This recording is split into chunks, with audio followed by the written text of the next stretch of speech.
Hello everyone, good morning.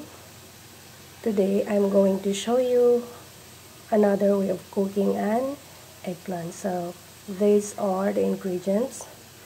We have onion, eggs, tomato, eggplant of course, and we have here pork kiniling.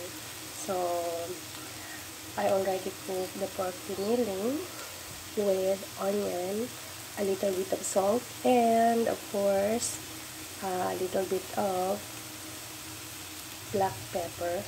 So these are our ingredients today. So I'm going to prepare the other ingredients first.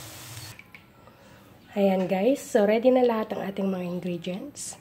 So andito na yung itlog, hiwa na rin yung kamatis, at andyan na yung ating talong. Bala yung talong, tinanggal natin yung laman, and then tinadtad natin yung tinanggal natin sa dito. So yung laman niya, tinadtad natin, at ito ang gagawin natin ipapalaman mamaya. So I think this is too much. So we're going to add this in our egg.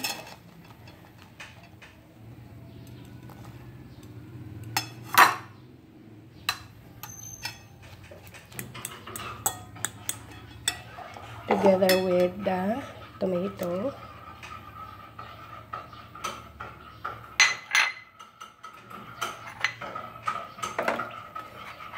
Onion.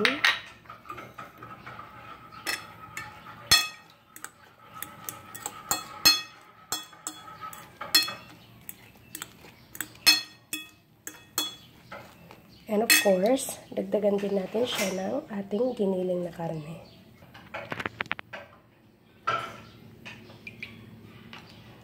Ayan. So, mix lang natin siya.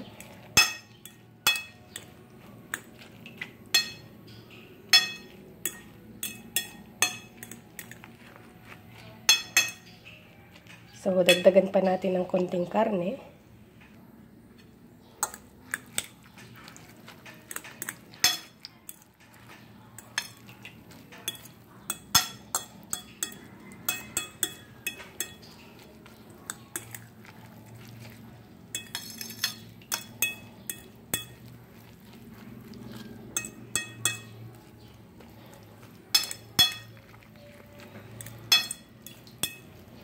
Ayan guys, so ready na siya para iluto. Kung gusto niyo ng mas maraming paminta, pwede rin po. So dadagdagan niyo lang siya ng paminta. At kung gusto niyo ng medyo maanghang, pwede kayong magdagdag ng flakes. Since gusto namin ng medyo maanghang, so dagdagan natin siya ng konting flakes.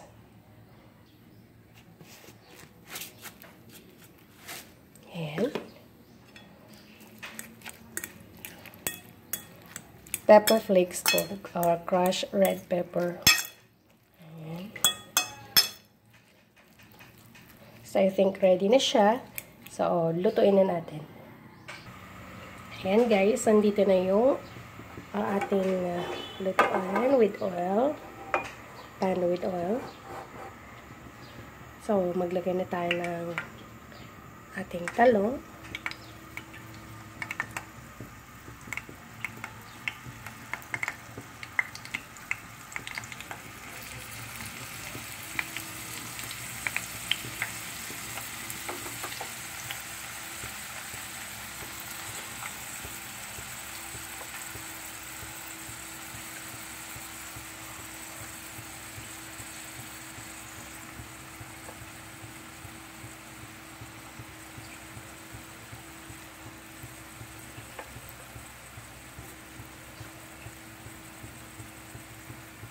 Ayan. And of course, maglalagay na rin tayo ng ating, of course, number 1 na ingredients. Ito na siya. So, ilalagay lang natin sa loob. Ayan. Yung tamang-tama lang. Sorry. May lumagpas.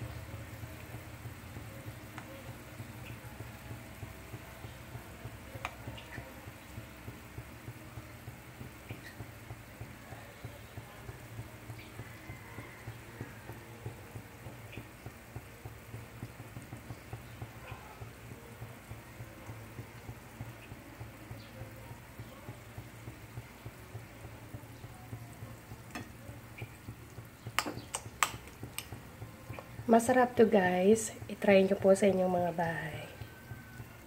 Medyo matrabaho siya, pero sulit naman.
Ayan. So, natapos din.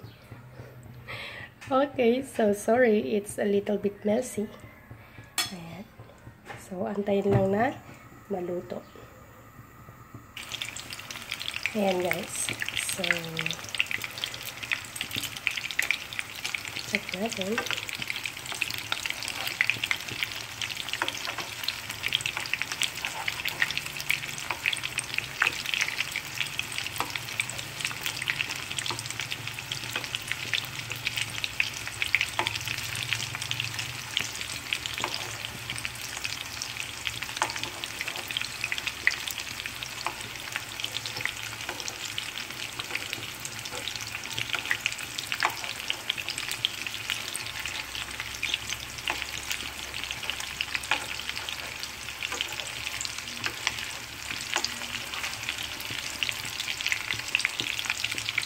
Ayan.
Ayan guys, so madali lang po siyang lutuin.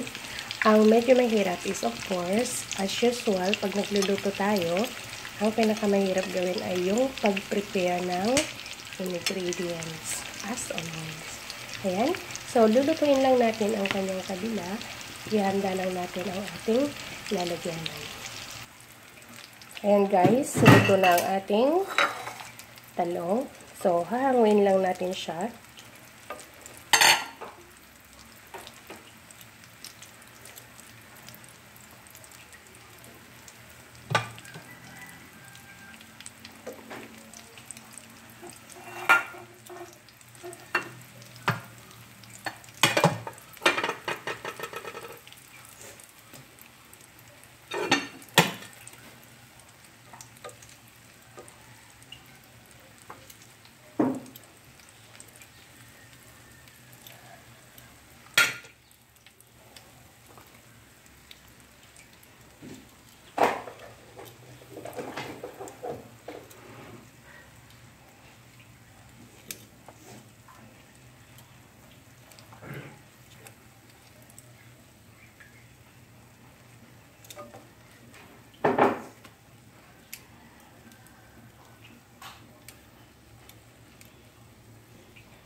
Ayan. So, tapos na. Isunod na lang natin yung iba. So, ito yung finished product natin dun sa unang salang. Ayan po siya, guys. So, gaya ng sabi ko, simple lang po siyang lutuin. So, pwede po ninyong itry sa inyong bahay. I'm sure na magugustuhan nyo po ito. So, simple siya, pero masarap. Mahirap i-prepare yung ingredients, pero sulit pag ito'y luto na. Ayan, guys. So, maraming salamat. I hope na nagustuhan nyo ang aming video ngayon. At kung nagustuhan nyo po ito, please subscribe, like, comment, and share. Thank you and God bless us all. See you again.